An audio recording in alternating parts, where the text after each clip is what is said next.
This episode sponsored by The Original Shit Book. No, really, stay with me. The Original Shit Book takes an in-depth look at the most flexible word in the English language. 104 pages of shit. These books make great gag gifts and excellent coffee table reading, or reading whilst upon the throne. The original price on these books were almost $12.50, but you can get one on eBay now for just $5 each plus shipping. Then you can laugh and enjoy this brilliant shit paperback book. The link is in the description below to eBay. And now, on with the episode. Hey everybody, it's Skywarp here with Cruisers Motorsports, and you're looking at my new car. Well, new to me, obviously. This is a 1990 Infiniti G20. Pulled it out of a backyard, basically for scrap metal. Got some other cars with it. Might be doing some pieces on those later. What I'm doing today, basically this. I know there's somebody out there who is probably nuts about these cars. Probably about as nuts as I am for my Berettas. Now, if someone had a Beretta that they got for scrap, I would hope to be given the chance to save the car if it's savable, and if it wasn't savable, at least get parts off of it so mine can stay on the road. So I like to do that for any other car that I get for junk, and this is definitely a junk car. Now this is some twin cam that I know all the foreign car guys are after. They're not particularly after this version, but maybe they can use parts off of it or whatever. What you see in the straw there in the top of the motor is actually, I pulled a nest of something out of there. I don't know what it was. I'm probably sure I don't want to know what it was. Tires are all blown out. When I pulled it out of the backyard, I put air in these tires. I obviously didn't overfill them, but it only took a couple of minutes to, these tires, they actually just exploded. They were so dry rotted. Story behind this thing is that it sat in this guy's backyard for 14 years, I think it was. Hold on, let's go back and see when the last time it was tagged as the hood falls down. Yeah, last time it was tagged being September of 04. So yeah, this thing has been parked probably for the better part of 16 years. I threw a battery in it to see if it would crank over, and the security light made a clicking sound at me, letting me know there's probably chewed up wiring or something inside of it that's not letting something go through with the security system. So there's no starting it, there's no having any fun with it. It does have a 5-speed transmission, very aftermarket period correct radio. Now this thing sat in this guy's backyard out in the sun, so basically anything I touch in this thing almost turns to dust because everything is so just sun-eaten and dried up. It's ridiculous. Now, the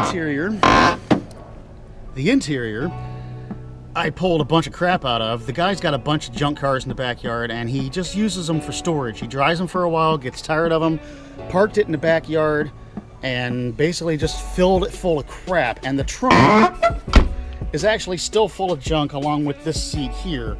But you don't understand. I mean, this thing was to the ceiling full of just garbage. So what I'm going to do is get this thing cleaned up enough to present it for sale online as a non-running parts car. It does have a title. So we'll see what we can get on it online. Hopefully an enthusiast can pick it up or at least get some parts off of it before I send it to the big junkyard in the sky, because right now I can get 10 cents a pound myself for scrap cars. So you're probably looking at, you know, $250 to probably $290 here worth of scrap metal. Oh wow, he really thinks he's going somewhere. You're not getting in there, you big oaf. He says, come on, I want to go bye-bye. Can I?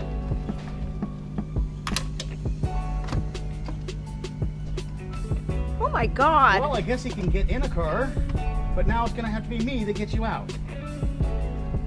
Oh, great. Now you got yourself stuck, didn't you? Bum, you're not going nowhere. And for those watching, he's 12 years old, maybe even 13.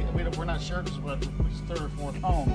But I haven't seen him get in a car in a while, so on his own anyway.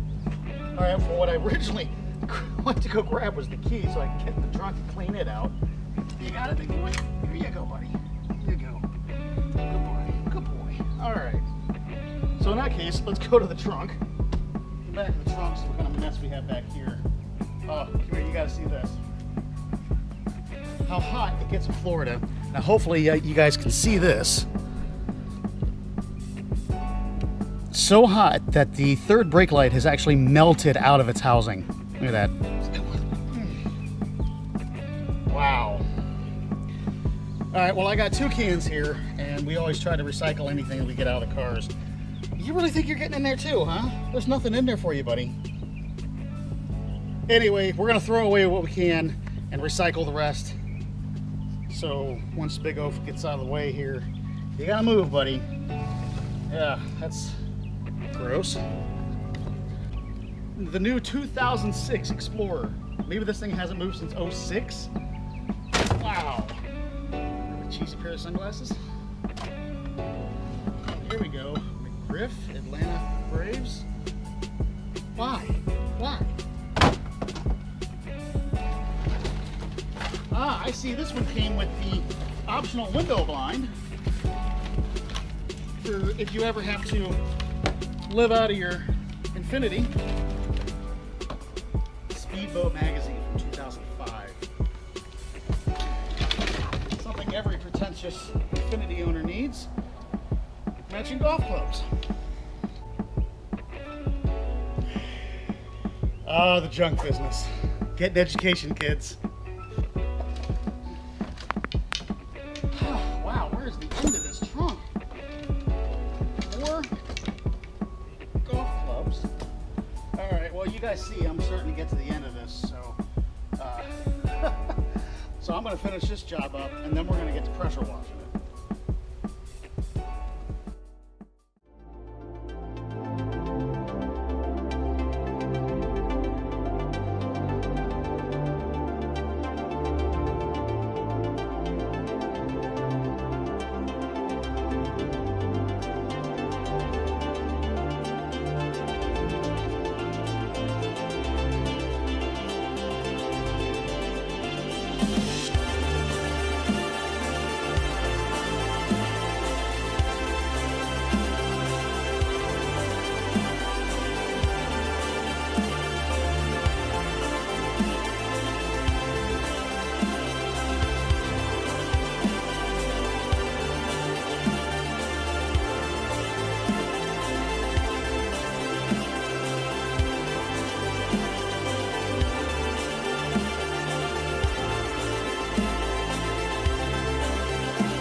Well, boys and girls, here is the finished event. As you can see, looks not like a new car, but it certainly looks like a different car. It's actually shiny in places, which I wasn't expecting, figuring so much of the clear coat's coming off.